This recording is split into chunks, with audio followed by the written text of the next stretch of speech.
गीता में लिखा गया है, तुम इस संसार में किसे खोने से डर रहे हो, जबकि संसार में तुम्हारा कुछ है ही नहीं। गुरूर में इंसान को कभी इंसान नहीं दिखता, जैसे छत पर चढ़ जाओ तो अपना ही मकान नहीं दिखता। कुछ पा लेना जीत नहीं और कुछ खो देना हार नहीं, केवल समय का प्रभाव है और परिवर्तन तो समय का स्वभाव है। वह सब कुछ करो जो तुम्हें करना है, लेकिन लालच से नहीं, अहंकार से नहीं, वासना से नहीं, ईर्ष्या से नहीं, बल्कि प्रेम, करुणा, नम्रता और भक्ति के साथ करें। जब लोग आपका साथ छोड़ दें तो समझ लेना आप उस काम को अकेले करने में सक्षम हैं। हमें कभी उस व्यक्ति पर भरोसा नहीं करना चाहिए जो वक्त के साथ स्वभाव बदल लेते हैं। प्रकृति का काम तो सिर्फ लोगों को मिलाना है, रिश्तों की उम्र क्या होगी ये तो आपके व्यवहार पर निर्भर है। वक्त के साथ सबको बदलते देखा है, पर जिसने श्री कृष्ण जी की शरण ले ली उसने तो वक्त को खुद बदलते देखा है। सरल व्यक्ति के साथ किया गया छल आपको विनाश के द्वार खोल सकता है, चाहे आप कितने भी बड़े शतरंज के खिलाड़ी क्यों न हो। मनुष्य क्रोध को प्रेम से, पाप को सदाचार से, लोभ को दान से और झूठ को सत्य से ही जीत सकता है। वक्त जैसा भी हो, अच्छा या बुरा, बदलता जरूर है।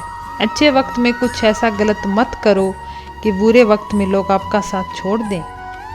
गंगा में वही पाप धुलते हैं जो गलती से हो जाएं। योजना बनाकर किए गए पाप तो यमराज के लठ से भी नहीं धुलते। सब कुछ करने के बाद भी परिणाम न मिले तो उसे भगवान की मर्जी समझकर जो भी हो रहा है होने देना चाहिए।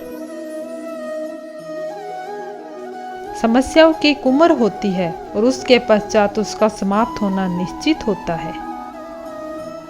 यदि जगत में प्रत्येक कार्य मनुष्य द्वारा संभव होता है तो मेरा अस्तित्व ही नहीं होता। जहाँ से तुम्हारे प्रयत्नों का अंत होता है वहीं से मेरा अर्थात ईश्वर का कार्य आरंभ होता है।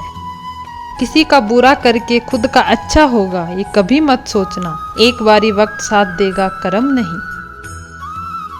किसी भी व्यक्ति को अच्छे से जाने बिना दूसरों की बातें सुनकर उसके प्रति कोई धारणा बना लेना मूर्खता होती है।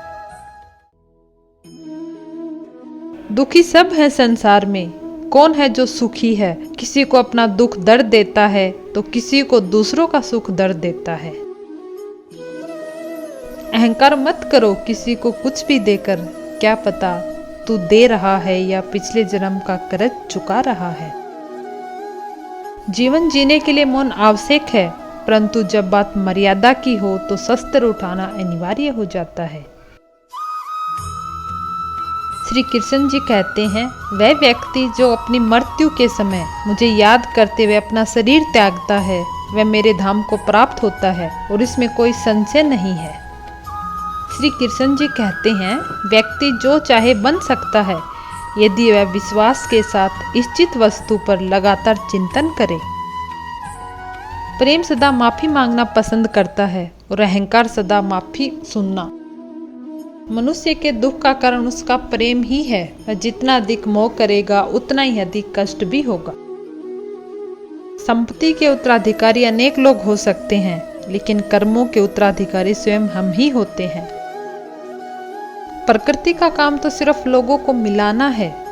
रिश्तों की उम्र क्या होगी ये तो आपके व्यवहार पर निर्भर है। धैर्य रखो, क्योंकि हर नया परिवर्तन आसान होने से पहले मुश्किल हुआ करता है।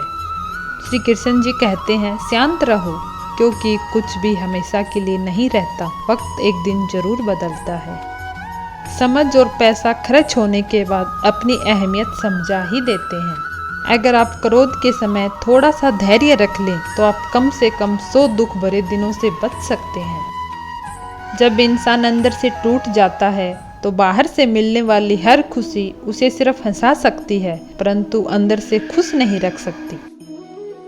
सब खेल कर्म का है, ये लौट कर तो आएगा। जो तुझे आज रुला रहा है कल कोई और उसे रुलाएगा।